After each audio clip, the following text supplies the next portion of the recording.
Welcome to a new edition of the Famous Interviews with Joe Dimino. On this episode, we talk with writer, EQ coach, and facilitator Denise Blanc. She has seen what defines great leadership change over time. Once basic threshold skills are met, the best leaders are now seen as those who possess high emotional intelligence. With over 2 decades contributing to the field of organizational development as an executive coach, facilitator, and internal senior leader, Denise teaches that leadership is about the ability to manage relationships, navigate social networks, influence, and inspire others.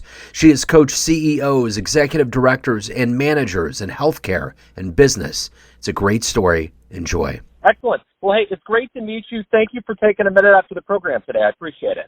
You're welcome. I'm looking forward to it. Me as well. So before we get into your life as a writer and a coach and a facilitator, we've gone through quite a thing with COVID, and I'm curious how you survived that 3-year period now that the world's waking up and how it's changed the way that you do things now. Well, you know, there's a gift and a curse to everything. And I think for me, because I was writing a book, the gift part was you need a lot of solitude to write and space. And COVID actually provided that for me. So that was kind of a positive piece that came out of it.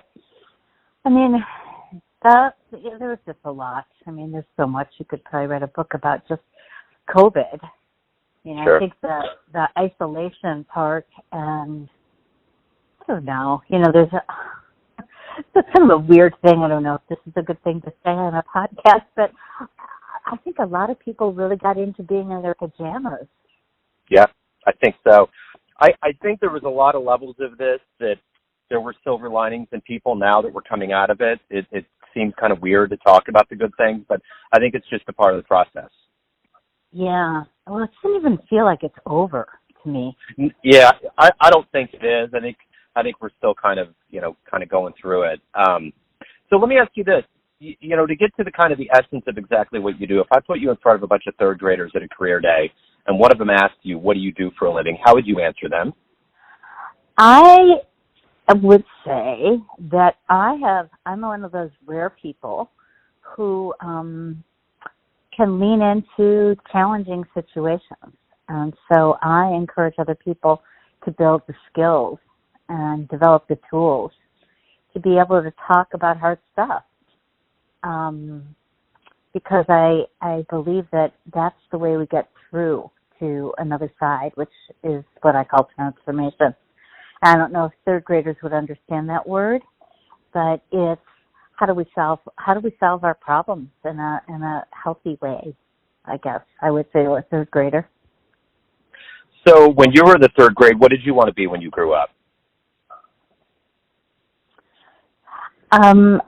There are a lot of things I wanted to be. I think I was always interested in words, even when I was little. So I was thinking about being a writer.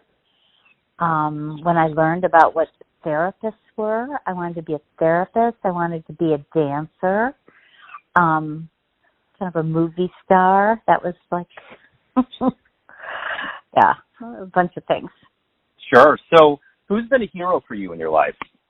Michelle Obama, just because of her unbelievable truth-telling, authenticity, power. Yeah, just kind of clean energy. I'm a Buddhist, and so certain teachers like Pema Chodron, Tara Brach, powerful heroes of mine, and Bobby McFerrin, learning to live kind of in an improvisational way. Another hero of mine. Wonderful. So what is it that really motivates you every day, that gets you up and moving and wanting to accomplish what you want to get done in a day?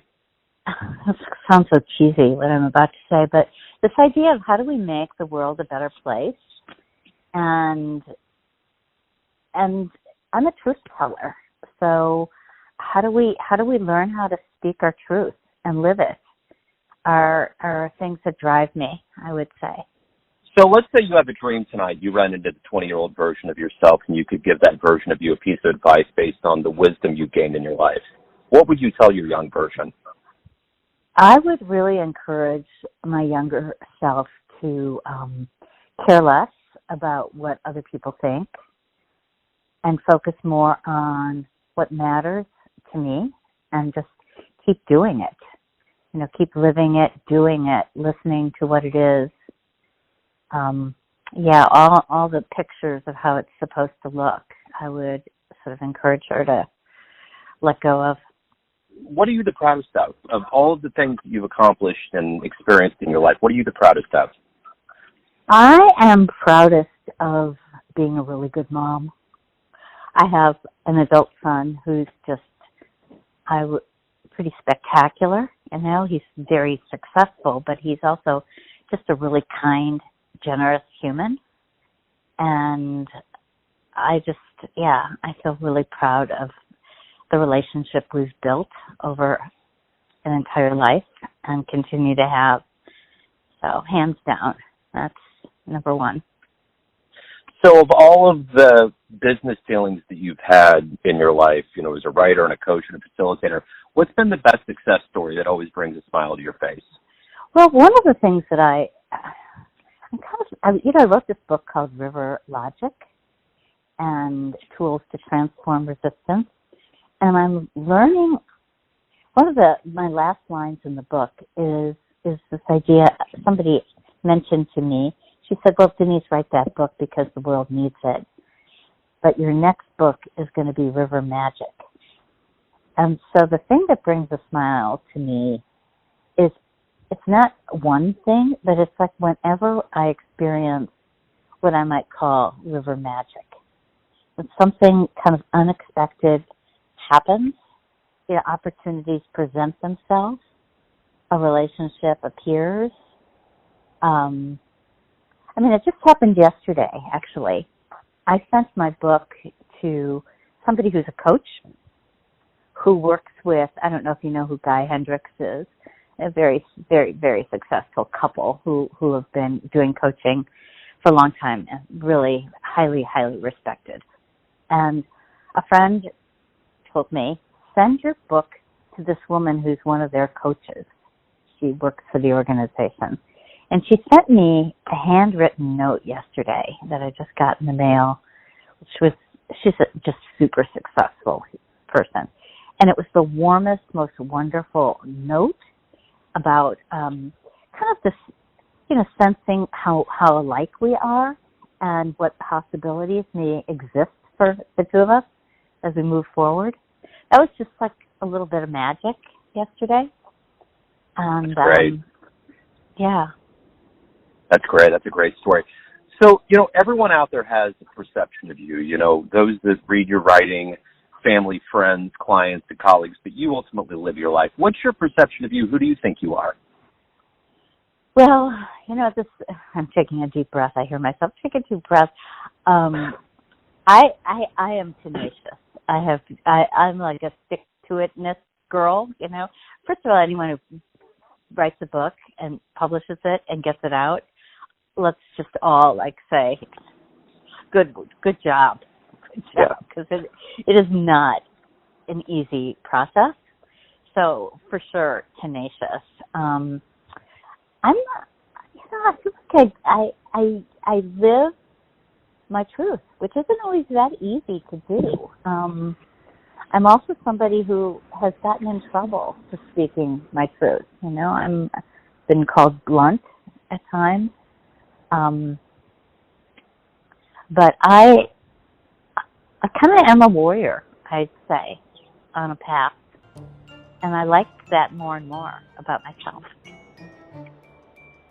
So, Denise, if anyone out there wants to get your book, wants to learn more about you, anything involving your services in your life, where's the best place to go? riverlogictools.com, where you can actually just buy the book right straight from the website.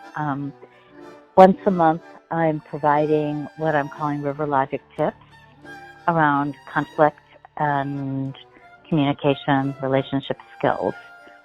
So you can sign up to pick up those or just look for them on the website. Beautiful. Denise, you channeled your inner Bobby McFerrin. You were master of improv. This has been great. Thank you for opening up your world and giving me your story for my audience. I really appreciate it. Thank you. Thanks for tuning in to another famous interview with Joe Dimino, where we cover the world of art, literature, business, spirituality, music, and more from around the globe. If you want to hear more interviews, visit the Famous Interviews with Joe Dimino channel on YouTube. You can also find us on Spotify and Apple Podcasts. Thanks again for listening, and until next time.